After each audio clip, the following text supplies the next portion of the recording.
Welcome to Keeping Score. I'm Rick Horrow. Each week we bring you insights from the playmakers, deal makers, and rule makers in the world of sports. I'll give you my take on some of the items of the week using my 30 years of experience doing deals for teams, leagues, and players in the $750 billion business of sports. Plus, we'll talk with a central figure in the sports world. The views expressed in this podcast are my own and do not represent the views of Reuters. Let's get started. Sin City could be home to the newest NHL team. The league has picked Las Vegas as its choice for an expansion team, provided organizers come up with the $500 million fee. That's according to the Associated Press. The NHL's Board of Governors will meet on June 22nd in Las Vegas ahead of its annual award ceremony, where a decision on expansion could be finalized. The city opened the 20,000-seat T-Mobile Arena in April and already has received deposits for 13,000 season tickets. The earliest the team would begin play is the 2017-18 season. The ultimate of ironies. From being radioactive because of the pervasive gambling influence, now Las Vegas is a sure bet to get an NHL franchise and an odds-on favorite to land the relocated NFL Raiders. The Rio Olympics getting a boost from the World Health Organization and Jordan Spieth. The WHO reaffirming its previous advice that there should be no restrictions on travel with countries with Zika transmission, including Brazil. It also said there is a very low risk of further international spread of the virus as a result of the Olympics. The outbreak has been linked to birth defects. Golfer Jordan Spieth saying this week he's looking forward to representing the U.S. at the Games and is satisfied there is no significant health threat. The Olympics run from August 5 to the 21st. As more conflicting information emerges, team athletes continue to look for guidance and direction from their agents, national governing bodies, and Olympic committees. Difficult choices, to be sure. And how does Draft Duel sound? Daily fantasy sports firms DraftKings and FanDuel are talking about a merger according to sources. A deal could lower legal costs for the two companies. They're facing several legal challenges and are also lobbying for legislation to make the games legal in states that have declared them illegal. An antitrust attorney tells Reuters the combination could face regulatory scrutiny. Bloomberg first reported on the merger talks. A deal might be welcome news to TV viewers of NFL games who were bombarded with ads for the two companies last season, but not so much for TV networks who leveraged both companies for large media buys in 2015. Now, a soccer campaign from an unlikely source. Former Senate Majority Leader George Mitchell on his effort to create a Champions League for the Americas and a reflection back on baseball and other major sports. Paul Tagliabue, former NFL commissioner, and you are two of the most recent members of the America's Champion League advisory board. Why don't we talk about that competition and talk a little bit about your role with it? Paul and I are serving on the advisory board, helping to what we hope will be a very successful effort to create an America's Champion League modeled after, of course, the European Champions League, this one for soccer clubs in North America, Central America, and Latin America. We think it's an exciting idea. It's been extremely successful in Europe. And as you know, soccer has long been a worldwide sport, very large and popular in Latin and Central America, and we think growing in the United States with an enormous potential here in our country. The demographics are really impressive. There are now about 320 million Americans. Most Americans don't realize that ours is one of the fastest growing countries in the world, and by the year 2050, mid-century, just 36 years from now, according to both the U.S. Census Bureau and the United Nations population projections, we'll have about 440 million Americans. A very large part of that growth will come from immigration and high birth rates among first-generation immigrants, a large number of them from Latin and Central America. So there will be a growing built-in constituency in the United States for soccer from people who have long been very much involved in that sport. And the same is true, of course, for whatever immigration comes from Europe and other parts of the world. So this will create an opportunity for top clubs in North America, U.S., Canada, Central America, which, of course, Mexico is the largest, and Latin America with very successful clubs in Brazil, Argentina, and other countries to compete in a tournament-style process modeled after, I said, the Premier League in Europe. And so we think it's going to be it's a great opportunity. And it's a business venture, of course, primarily, but we think it also has very good diplomatic, trade, and other beneficial results for the United States. Not only our population will be growing, but also that of Latin and Central America. Our trade with them will increase dramatically. The interactions between the countries of this hemisphere will grow, and we think soccer is a great way to participate both from a business and from a socially benefit to all the countries in the region. I'm old enough to remember the 60s and 70s when our generation was going to lead to the soccer foothold as the fifth major sport, then Alan Rothenberg and the inspiration of the World Cup, and then the next generation, not cynical, just devil's advocate. What makes the organization think that this tournament is any different other than the sheer population that we're building from? We think that there will be an attraction for, let's take as an example, top clubs in Brazil and Argentina to be part of a competition that can bring them before an American audience, and correspondingly take the top American teams and bring them more to the attention of the Latin Americans. Historically, in recent decades, of course, many of the top Latin American players have gone to Europe. They are one of the reasons why this process has been so successful in Europe, and of course, they go for the financial rewards that come from that.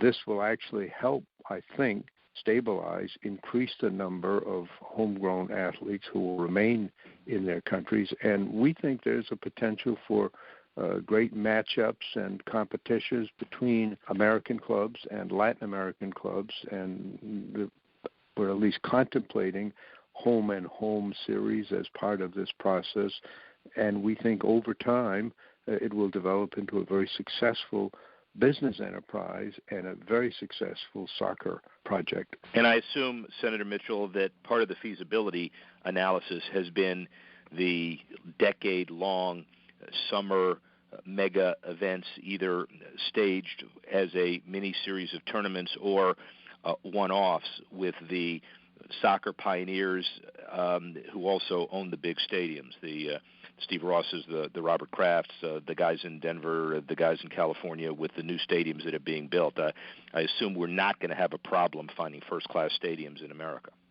Oh, that will be the least of our problems. There will be many problems along the way, of course. We're still in the stage of planning and development. We have to decide, for example, how many clubs will participate. We're thinking in the range of 32 to 64.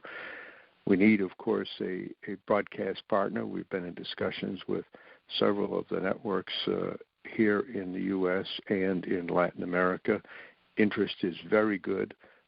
But there are many, many questions of particularly scheduling, combining or supplementing the current schedules of these clubs, the current tournaments that exist, with and integrating them with the broadcast openings and commercial desires of the television enterprises that we're dealing with. So we have a long way to go, but it's been very, very well received so far, almost universally, a great deal of interest in it, and we hope that it'll be a reality within a couple of years.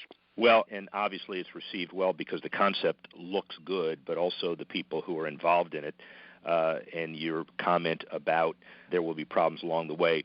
If I have something that's problem-laden, I would certainly reach out to the person who was the special envoy for Middle East peace in 2009 and 11, the chairman of the Walt Disney Company in 04 through 07, currently the or has been the chairman of DLA Piper.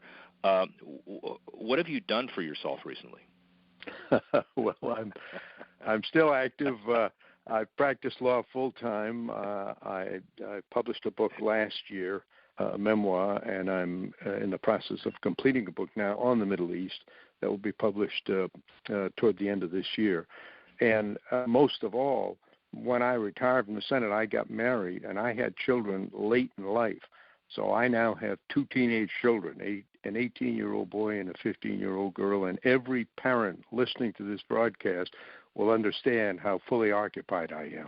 Well, and also for your kids, when inevitably they both ask you when they should start a career in politics, what are you going to tell them? I will encourage them strongly if they ask that, but so far the indications are to the contrary.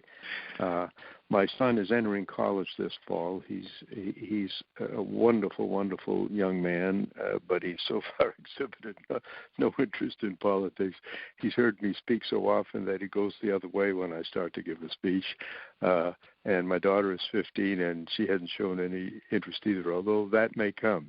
She's very outgoing and very attractive and vivacious, so that might come. But I'll tell them if they want to do it, that's what they should do. It would be great for them and for the society, but I don't intend to push them at all one way or the other. Well, just segueing really quickly, if I were just to say that we are suffering from a lack of strong political leadership, we'll just leave it at that, and then we'll go into finally kind of the sports piece.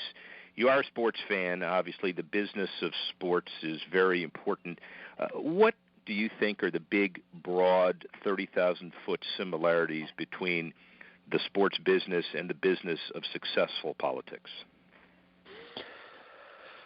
Well, of course, the first problem is each confronts an entrenched problem that can, if allowed to get out of hand, compromise the integrity and therefore the ultimate success of the enterprise. In politics, we have in this country almost completely unrestricted flow of money increasing dramatically into the political process, and very worryingly, a sharp decline in transparency as a result of a number of legal rulings and other decisions that have been made in recent years. Contributions are rising dramatically, and very, very large contributions from individuals, organizations. But the requirement of disclosure, knowing who's giving what, has correspondingly declined. I think personally that's a threat to democracy. I think it is corrupting our political system, and it is one of the major factors that has led to a steep decline in the trust and confidence that Americans have for the political process. Indeed, now the disdain for it, which is reflected repeatedly in the campaign that's ongoing now. I think from the sports standpoint, the FIFA scandals and what's happened in professional sports in our country suggests that the combination of the use of illegal performance-enhancing substances and the inability to restrain one's desire to get wealthy quickly, which has led to the kind of financial scandals that exist in FIFA. The two exist as threats to the integrity and ultimately the success of professional and even amateur sports. So we see dramatically how much the Olympics has been affected by recent disclosures and very large potential scandals. So I was myself involved in the Olympic movement at one time, and I've been involved in, of course, the baseball drug situation, so I follow it very carefully. And I think there are two threats there that are really dangerous for sports, professional and amateur. We do have a lot of good effort underway. There are a lot of good people are working very hard to prevent it and to catch them when they do cheat. But this is an ongoing task that will require tremendous attention and resources in the coming decades. Rob Manfred's doing a great job. There are no current openings in the commissioner job list, but if one did open up and exist, would you take it? No, I'm pretty content where I am now. I'm with a great group of people at the DLA Piper. I was the founding chairman of the firm. That is, when the term was founded, I became the chairman and served for nearly a decade. And so I'm pretty comfortable where I am now. But I do follow sports very carefully. I agree with you about Rob. I've known him for quite a long time, as well as his predecessor, Bud Selig. And Bud deserves a lot of credit for being the only commissioner of professional sports to call for and permit a completely independent and fully authorized inquiry into the use of performance-enhancing drugs. Baseball has a very strong program now, and Rob is implementing it aggressively and appropriately. And obviously the comments of former Senator George Mitchell packing great weight. We need you involved, not just a sports fan. Really, really appreciate your time. Thanks, Rick. Thanks for listening to this edition of Keeping Score. I'm Rick Horrow. The producer of the show, Alex Cohen. Associate producer, Bethel Habte. Assistance provided by Tanner Simpkins and Carla Swadek. And the executive editor of Reuters Digital, Dan Colarusso.